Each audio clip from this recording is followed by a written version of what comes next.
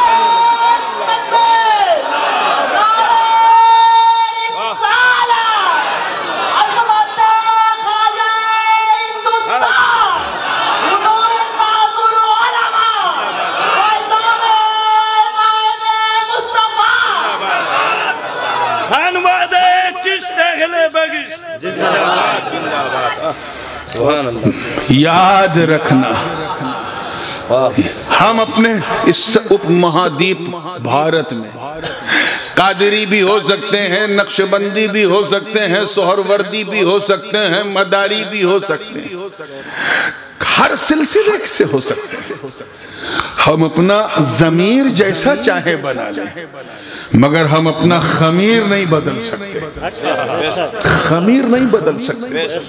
اور خمیر یہ ہے کہ ہم نہیں چشتی تو ابا ضرور ہوں گے، ابا نہیں تو دادا تو ڈیفنیٹلی ہوں گے، دادا نہیں تو پردادا تو 100% ہوں گے، اور وہ نہیں تو وہ دادا تو ہوگا جس نے خواجہ کے ہاتھ پہ ہاتھ رکھ کر کلمہ پڑھا۔ اس لیے چشتیوں کو آنکھیں نہ دکھاؤ، یہ بھارت چشتیوں کا بھارت ہے، بنگلہ دیش چشتیوں کا بنگلہ دیش ہے، یہ سب کانٹیننٹ چشتیوں کا، بہشتیوں کا۔ ارے ہم اس راجہ کی پرجا ہیں جسے دلی یا ڈھاکہ کی کرسی نہیں چاہیے، وہ تو گلے میں آیت الکرسی کا فیضان لے کے چل رہا ہے۔ نعرہ رسالت، نعرہ ولایت، حضور تاج العلماء، خانواد اشرفیہ، نبیرہ حضور محدث اعظم۔ سبحان اللہ، سبحان اللہ۔ میں مقابلہ نہیں کر رہا ہوں کہ کون بڑا کون چھوٹا۔ آج کل کچھ مولوی لوگ جو مدرسے کی روٹی کھاتے ہیں اور خانقاہ کا دلیہ انہیں نہیں ملا، الٹی سیدھی باتیں کرتے ہیں، نہ خود سمجھتے ہیں نہ دوسرے کو سمجھاتے ہیں، یہ بڑے ہیں وہ چھوٹے ہیں۔ اس طرح کی باتیں میں نہیں پسند کرتا۔ ایک شخص آیا تھا میرے والد صاحب کی خدمت میں، یہ میں نے واقعہ خود ابو ہی سے سنا، حیدرآباد کا واقعہ ہے، غالباً ایک وکیل تھا، ہائی کورٹ میں پریکٹس کرتا تھا۔ اس نے کہا حضرت ایک سوال ہے، اس کا جواب دے دیجئے۔ کیا ہے؟ کہ میں آپ کے پاس اس لیے آیا ہوں کیونکہ آپ غوث پاک کے بیٹے ہو اور غریب نواز کے مرید ہو، آپ جیلانی ہو چشتی ہو، آپ نہ کسی کو گھٹاؤ گے نہ کسی کو بڑھاؤ گے، جو سچ ہے وہ بتاؤ گے۔ یہ بتائیے غوث پاک بڑے ہیں یا غریب نواز؟ سوال کیا تھا، اس کی شامت آئی جو غازی ملت کی بارگاہ میں آئے، کہا بے کالی کوٹ والے یہ کیوں نہیں مان لیتا، دونوں تجھ سے بڑے ہیں۔ میں کون ہوں ٹیلر ماسٹر کی طرح ٹیپ لے کے بتاؤں یہ اس سے بڑا ہے یہ اس سے چھوٹا؟ کہ نہیں حضور جواب چاہیے، ادھر ادھر جواب چاہیے تو سن۔ والد صاحب نے فرمایا سن، یہ دونوں محی الدین بغدادی معین الدین اجمیری رضی اللہ تعالیٰ عنہما، یہ دونوں اللہ کے دو دستے قدرت ہیں۔ اللہ کے دست مانے ہاتھ، قدرت کا ہاتھ، دستے قدرت ہیں۔ آپ نے تو سبحان اللہ کہہ دیا، لیکن وہ وکیل تھا، وہ چپ نہیں ہوا، کہنے حضرت یہ بتائیے کہ دان ہاتھ کون ہے، بام ہاتھ کون ہے، سیدھا ہاتھ کون ہے، الٹا کون ہے؟ اس کا بھی پالا غازی ملت سے بڑا تھا۔ حضرت نے فرمایا چپ، توبہ کر، اللہ کے دستے قدرت کہا، اللہ دان و بام سے پاک ہے، دائنے بائیں سے پاک ہے۔ تو میں نہ کسی کو، میں یہ میری اوقات ہی نہیں ہے کہ میں کچھ بولوں کہ یہ ان سے بڑے یا وہ ان سے بڑے۔ اللہ بڑا کرنے والا ہے، وہ جانے کون کس سے بڑا۔ کبھی کبھی جو بندہ بن کے دکھتا ہے وہ بندہ نواز ہوتا ہے، جسے ہم فقیر سمجھ کر حقیر جانتے ہیں، وہ صرف لکیر کا فقیر نہیں ہوتا، وہ فرش پہ رہ کر عرش کو دیکھتا ہے۔ تو توجہ چاہوں گا، اس لیے میں کوئی مقارنہ یا کوئی مقابلے کی بات نہیں، صرف سروس ریکارڈ کی بات کر رہا ہوں۔ کیا سروس ریکارڈ سمجھتے ہو نا؟ ارے بھائی، ایک پولیس تھانے میں ایک کانسٹیبل تھا، اس نے ایک آتنکوادی کو مار دیا، اس کو میڈل ملا۔ سروس ریکارڈ اس کا اچھا ہوا کہ نہیں؟ ڈی ایم اس سے بہت بڑا ہے، کلیکٹر، ایس پی بھی بڑا ہے، دروغہ بھی بڑا ہے، ڈی ایس پی بھی بڑا، سب اس سے بڑے ہیں، لیکن سروس ریکارڈ میں یہ حوالدار ان سے بڑا نکلا کہ وہ چور کو نہیں پکڑ پائے، اس نے آتنکوادی کو مار دیا۔ تو کبھی کبھی کسی کا سروس ریکارڈ کچھ اور ہو جاتا ہے، اس لیے میں مقابلے کی بات نہیں کر رہا ہوں، میں سروس ریکارڈ کی بات کر رہا ہوں، ڈیوٹی ریکارڈ کی۔ کروڑوں ولیوں میں، توجہ ہے، بڑی ذمہ داری سے بول رہا ہوں، کروڑوں ولیوں میں، سارے انسانوں میں صرف میرا خواجہ، سب کا خواجہ، ولیوں کا راجہ، تنہا ان کا یہ سروس ریکارڈ کہ انہوں نے 1 2 نہیں، 10 20 نہیں، بلکہ 90 لاکھ غیر مسلموں کو کلمہ اسلام پڑھا دیا۔ He made 9 million non-Muslim became Muslim on the single hand of غریب نواز۔ ایسا سروس ریکارڈ دکھاؤ، تب آنکھیں دکھاؤ۔ میں چپ تھا کیونکہ تم چپ تھے، اب تم بولتے ہو تو سنو۔ کون غریب نواز؟ بھارت میں ہمارے آقا نہیں آئے، جسمانی طور پر حضور علیہ السلام اپنے ظاہری بشری تقاضوں کے ساتھ نہیں آئے، ویسے تو ہر دل کے قریب ہیں، ہر جاں کے قریب ہیں، لیکن شاریرک روپ سے وہ بولو زور سے، مگر اے خواجہ آپ کی آمد کو سلام۔ آپ ایسا ہے کہ چہرہ خواجہ کا تھا، جلوہ آقا کا نظر آ رہا تھا، بانداز نبوت دین کی تبلیغ فرمائی، بالفاظ دیگر پیغمبر ہندوستان خواجہ۔ کون غریب نواز؟ اختیار کی بات کرتے ہو؟ بھارت میں آئے تو کسی پتلی گلی میں نہیں پہنچے تھے کہ چلو کسی جنگل میں تپسیا کریں یا کسی پہاڑ پہ چڑھ جائیں یا کسی ایسی جگہ جہاں میں رہوں میرا رب اور تیسرا کوئی نہیں، یہ نہیں۔ He came to spread the Islam۔ اسلام پھیلانے آئے تھے تو اس وقت اکھنڈ بھارت کی جو سب سے بڑی مہاشکتی تھی اس کے شہر میں پہنچے، پرتھوی راج چوہان کے شہر میں۔ اجمیر کہاں؟ آج بھی اس کے قلعے کے کھنڈرات نظر آتے ہیں، جسے غوری نے تہس نہس کر دیا تھا۔ سب سے مضبوط، پاورفل، بلکہ یوں کہا جائے کہ اس اکھنڈ بھارت کی جو راجدھانی تھی اجمیر، وہاں غریب نواز آئے تو ان کے ساتھ چند فقراء تھے، ان کے مریدین و خلفاء تھے۔ جا کر کے ایک جگہ بیٹھ گئے۔ تھوڑی دیر کے بعد راجہ کے سپاہی آئے اور کہا اٹھو اٹھو، اے درویشوں فقیروں اٹھو۔ کیوں اٹھیں بھائی؟ اٹھو، یہاں پر راجہ کے اونٹ بیٹھتے ہیں۔ کون بیٹھتے ہیں؟ کہتے بیٹھتے ہیں تو کیا کہیں؟ اٹھو، تم کو اٹھنا پڑے گا، اونٹ بیٹھیں گے۔ سرکار غریب نواز نے بحث نہیں کی، فرمایا ٹھیک ہے میں اٹھتا ہوں، بیٹھا لو، بیٹھے رہیں گے۔ اتنا ہی کہا تھا، بیٹھا لو، بیٹھے رہیں گے، they will remain sit، بیٹھے رہیں گے۔ جب اٹھانے کا وقت آیا تو ہل ہی نہیں رہے، بیٹھے ہوئے۔ خواجہ کی کرامت دیکھو، رات ہو گئی اونٹ ہل نہیں رہے، بیٹھے ہوئے، نہیں چھوڑا۔ حضور غریب نواز کے لیے ایک جگہ اس نے خاص کر دی کہ ٹھیک ہے بابا ہم آپ سے نہیں لڑیں گے، لیکن آپ یہیں بیٹھیں، یہاں سے جائیں۔ اب ظاہر ہے کہ زندگی گزارنا ہے تو پانی بھی ضروری۔ راجہ نے شطرنج کی چال چلی کہ آپ سے کہا کہ بیٹھیں اور انا ساگر پہ پہرا لگا دیا۔ وہ جو ساگر ہے، شوگر، اس پہ پہرا لگا دیا۔ اب اپنے خادم سے غریب نواز نے کہا کیا ماجرا؟ کہا حضور پہرا لگا۔ غریب نواز مسکرائے، کہا اچھا یہ کوئی نئی بات نہیں ہے، میرے دادا حسین پر بھی پہرا لگایا گیا تھا، ان پر بھی پہرا لگایا گیا تھا۔ غریب نواز نے حضرت خواجہ فخر الدین سے کہا جا یہ میرا کاسا لے کے جا۔ کیا کہتے ہیں آپ لوگ اپنی زبان میں؟ پیالہ ہے کہ کاسا ہے کہ مشکیزہ ہے کہ ڈول ہے، جو بھی کہیں لے کے جا، اور شاگر سے کہہ دے تجھے حسن سنجری نے بلایا ہے۔ غریب نواز کے خادم نے کاسا لگایا، کسی نے یہ نہیں دیکھا کہ پانی کہاں گیا، مگر یہ سب نے دیکھا کہ پورا پانی جو ہے وہ کاسے میں آ گیا۔ کاسے میں جیسے ہی پانی آیا، غریب نواز نے اس سے نوش کرنا چاہا، پانی ختم ہی نہیں ہو رہا ہے، میرے خواجہ کی کرامت۔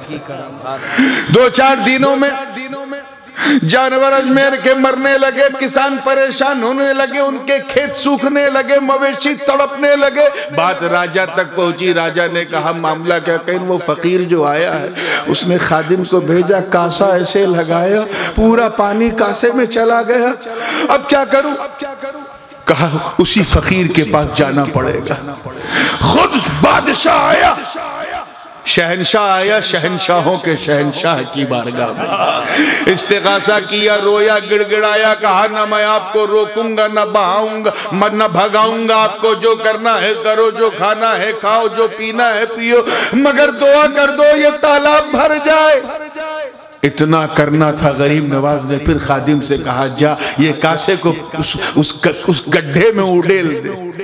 اڈیلنا تھا، پانی کاسے سے کیسے نکلا یہ کسی نے نہیں دیکھا، مگر یہ سب نے دیکھا کہ پورا شاگر بھر گیا۔ یہ ہے کرامت غریب نواز۔ مگر دل میں ایک سوال پیدا ہوتا ہے کہ اجمیر میں انا ساگر میں پہرا لگا دیا ساگر پر، تو غریب نواز رکے نہیں، کرامت دکھا دی۔ اور میرے غریب نواز کے ابو کے ابو کے ابو کے ابا کے ابا کے ابا کے ابا کے ابا کے ابا 13-14 بار کہو جو سرکار مولا حسین تک پہنچو گے۔ ان پر جب یزیدیوں نے نہر فرات پر پہرا لگایا، امام حسین نے کرامت نہیں دکھائی۔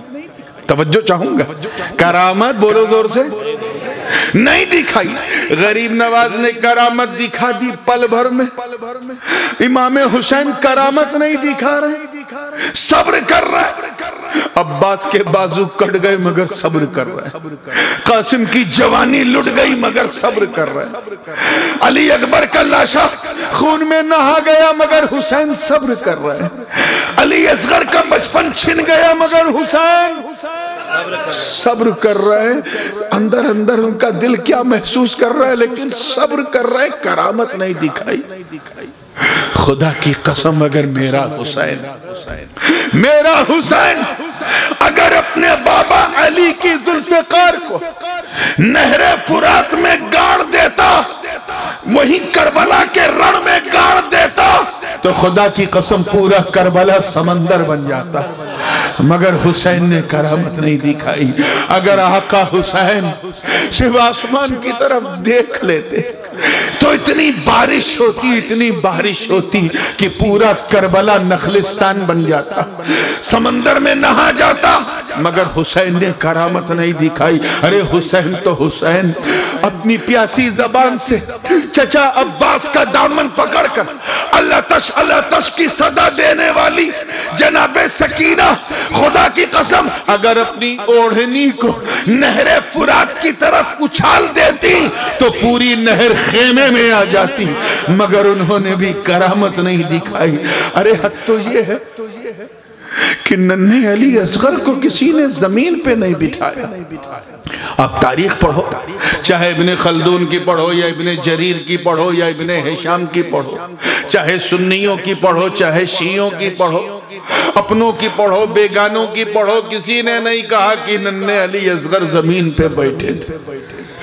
وہ گود میں ہے، کبھی بابا حسین کی گود میں، کبھی ماں کی گود میں، کبھی پھوپھی زینب کی گود میں، کبھی بہن کی گود میں، کبھی بھائی سجاد کی گود میں، کبھی کنیزان اہل بیت کی گود میں، کبھی ناصران اہل بیت کی گود میں. اور جب رات ہو جاتی تھی تو کپڑے کا ایک جھولا بنا کے اسے لٹکا دیا جاتا تو اس میں علی اصغر کو لیٹا دیا جاتا. آخر علی اصغر کو زمین پہ کیوں نہیں بٹھایا؟ توجہ چاہوں گا، اللہ کرے یہ نکتہ دل میں اتر جائے. کیوں نہیں بٹھایا؟ کیوں نہیں بٹھایا؟ صرف گود ہی گود میں کیوں رہے؟ سنو، راز یہ ہے کہ سب کو پتا تھا کہ علی اصغر کی عمر بہت چھوٹی، صرف 6 ماہ کے ہیں.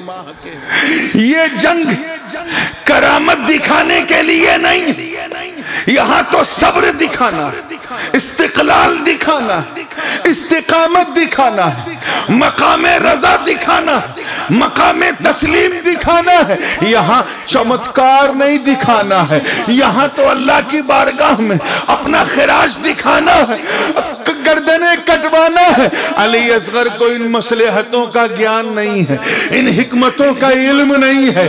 کہیں ایسا نہ ہو کہ علی اصغر کو اگر زمین پہ بٹھا دیا گیا اور وہیں سے بیٹھے بیٹھے اگر وہ اپنے بابا حسین کی بے چین پیاس کو ان کے سوکھے ہونٹوں پہ دیکھ لے تو کہیں ایسا نہ ہو کہ اسی کیفیت میں اپنے پاؤں کی ایڑی کو دشت کربلا میں کہیں رگڑ نہ دے. اگر ایسا کر دیا تو اسماعیل کا پوتا ہے، کہیں دوسرا زمزم جاری نہ ہو جائے. نعرہ تکبیر، نعرہ رسالت، حضور شہنشاہ کربلا، حضور تاج العلماء، حضور تاج العلماء، عن وعدہ اشرفیہ. بات بہت تیزی سے آگے بڑھتی جا رہی، مجھے ختم کرنا ہے، اس لیے سوال ابھی بھی وہیں پر ٹکا. اے آقا حسین، آپ نے چمتکار کیوں نہیں دکھایا؟ کرامت کیوں نہیں دکھائی؟ آپ کے بیٹے بغداد میں کرامت دکھائیں، اجمیر میں کرامت دکھائیں، کچھوچے میں کرامت دکھائیں، کلیر میں کرامت دکھائیں، دہلی میں کرامت دکھائیں، سلہٹ میں کرامت دکھائیں. آقا حسین آپ نے نہیں دکھائی. معاملہ کیا؟ تو رہنمائی ہوئی عالم خیال میں کہ سن، دونوں کی ڈیوٹی الگ تھی. ہند کے راجہ کی ڈیوٹی اور جنت کے راجہ کی ڈیوٹی اور، دونوں کی ڈیوٹی الگ تھی اور اس ڈیوٹی میں چھپی ہوئی بیوٹی بھی الگ تھی. دونوں کا ٹارگٹ تو ایک لیکن ڈیوٹی الگ تھی. غریب نواز بھارت میں اسلام پھیلانے کے لیے آئے تھے اور آقا حسین کربلا میں اسلام بچانے کے لیے آئے تھے. بچانے پھیلانے کے لیے کرامت ضروری ہے جو خواجہ نے دکھا دیا، اور بچانے کے لیے استقامت ضروری ہے جو حسین نے دکھا دیا. نعرہ تکبیر، نعرہ رسالت، حضور تاج العلماء، شہنشاہ خطابت. اور الاستقامت فوق الکرامہ، استقامت کرامت پہ بھاری ہے، استقامت کرامت پہ بھاری ہے. آج نہیں مانو گے تو کل میدان محشر میں جلوہ غریب نواز دیکھ کے ماننا پڑے گا. اولیاء چشت کانفرنس ہے اور ظاہر سی بات ہے ابھی میں غریب نواز ہی پہ ہوں، لیکن انشاءاللہ تعالیٰ بیعین ہی اسی نام پر پھر کبھی کانفرنس رکھیے گا تو میں بالترتیب تفصیل کے ساتھ آگے بڑھوں گا. لیکن آگے بڑھنے سے پہلے ایک بات کہہ کے اس ٹھنڈے ماحول میں بات کو فنش کروں گا. سلسلہ چشتیہ کی ایک خوبی تو بتا ہی دو، بعد میں کبھی پھر دوسری تیسری چوتھی پانچویں خوبیاں بیان کی جائے گی. سب سے بے مثال خوبی سلسلہ چشتیہ کی ہے کہ یہ واحد وہ سلسلہ جس میں 2 تاریک السلطنت ہیں۔ اللہ کی راہ میں کسی نے اپنا گھر چھوڑ دیا، کسی نے اپنی دکان چھوڑ دی، کسی نے اپنا کھیت کھلیان مکان بچوں کو چھوڑ دیا، مگر یہ 2 ایسے ہیں جنہوں نے اللہ کی راہ میں کھیت کھلیان نہیں، اپنی سلطنت کو چھوڑا ہے، راج پاٹ کو تیاگ دے دیا، چھوڑ دیا۔ They rejected the kingdom, they gave up the kingdom۔ اور وہ 2 کون ہے خوش نصیبوں؟ کون ہے؟ ایک سلطان ابراہیم بن ادہم، سلطان بن ادہم، اور دوسرے سلطان سید اشرف جہانگیر۔ ایک بلخ کے حاکم تھے، دوسرے سمنان کے۔ چشتیوں اپنی قسمت پہ ناز کرو، یہ دونوں کہیں اور نہیں، صرف سلسلے چشتیہ میں۔